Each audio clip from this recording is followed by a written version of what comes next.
रांची में आरएसएस के दफ्तर पर हुए पेट्रोल बम हमले में जांच एजेंसियों को बड़ी सफलता मिली है। पुलिस ने 3 आरोपियों को गिरफ्तार किया है। जांच में खुलासा हुआ कि इस हमले के तार पाकिस्तान की खुफिया एजेंसी आईएसआई से जुड़े ऑपरेटिव और एक पाकिस्तानी गैंगस्टर आतंकी से जुड़े हैं। गिरफ्तार आरोपियों ने पूछताछ में कई जरूरी खुलासे किए हैं। ये रिपोर्ट देखिए।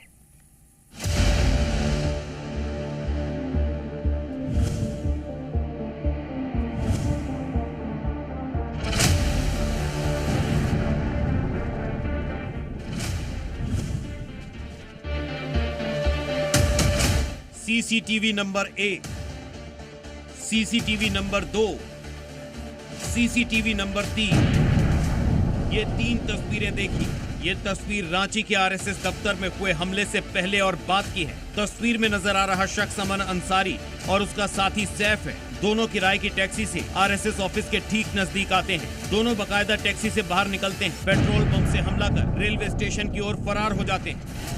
इस तस्वीर में नजर आ रहा शख्स अमन अंसारी है। नाम में अमन है, मतलब शांति लाना, लेकिन इसका काम लोगों में खौफ फैलाना है। अब ये तस्वीर 16 जून की बताई जा रही है। तस्वीर में आरोपी अमन अंसारी हाथ में कांच की बोतल लिए दिखाई दे रहा है, जिसका इस्तेमाल पेट्रोल बम बनाने में किया गया था। आरोपी ने यह तस्वीर आरएसएस दफ्तर में हमले से पहले अपने हैंडलर्स को भेजी थी। रांची में आरएसएस दफ्तर पर पेट्रोल बम से हमले की साजिश सिर्फ स्थानीय स्तर पर नहीं रची गई थी, बल्कि इसके तार पाकिस्तान में बैठे आईएसआई ऑपरेटिव हुसैन राणा और विदेश में बैठे पाकिस्तानी गैंगस्टर और आतंकी शहजाद भट्टी से जुड़ते दिखाई दे रहे हैं।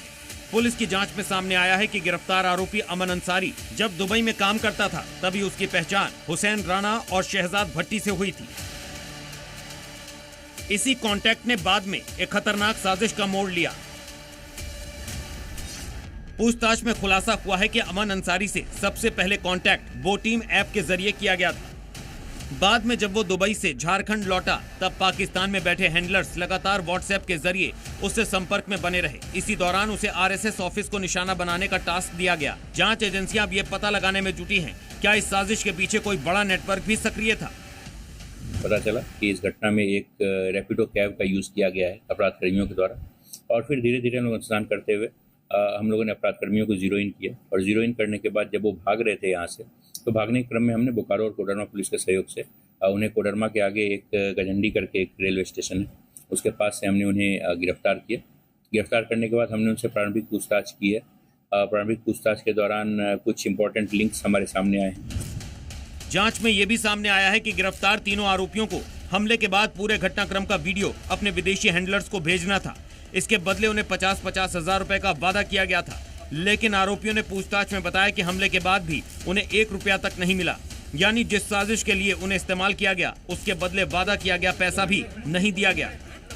इधर रांची से गिरफ्तार आरोपियों के तार यूपी से जुड़ते हुए दिखाई दे रहे हैं। बुलंदशहर से यूपी एटीएस की टीम ने 2 संदिग्ध आतंकियों को गिरफ्तार किया है। इन संदिग्धों का सीधे तौर पर कॉन्टैक्ट पाकिस्तानी गैंगस्टर शहजाद भट्टी और आबिद से जुड़े हुए हैं।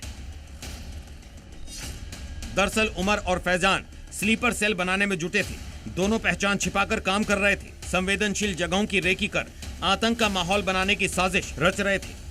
पाकिस्तानी गैंगस्टर शहजाद भट्टी एवं आबिद जट के आतंकी नेटवर्क द्वारा विभिन्न सोशल मीडिया प्लेटफॉर्म्स के माध्यम से स्लीपर सेल बनाने व आतंकी गतिविधियों को कारित करने हेतु उकसाने का कार्य किया जा रहा है। 2 अभियुक्तगण मोहम्मद उमर व फैजान को गिरफ्तार किया गया। इनके पास से आबिद जट के पोस्टर लगाते हुए वीडियोज, आबिद जट के पोस्टर्स व अन्य डिजिटल साक्ष्य भी प्राप्त हुए हैं। रांची से बुलंदशहर तक फैले इन कनेक्शनों ने जांच एजेंसियों की चिंता बढ़ा दी है। फिलहाल जांच जारी है और एजेंसियां इस पूरे मॉड्यूल की परत दर परत पड़ताल में जुटी है। ब्यूरो रिपोर्ट, जी मीडिया।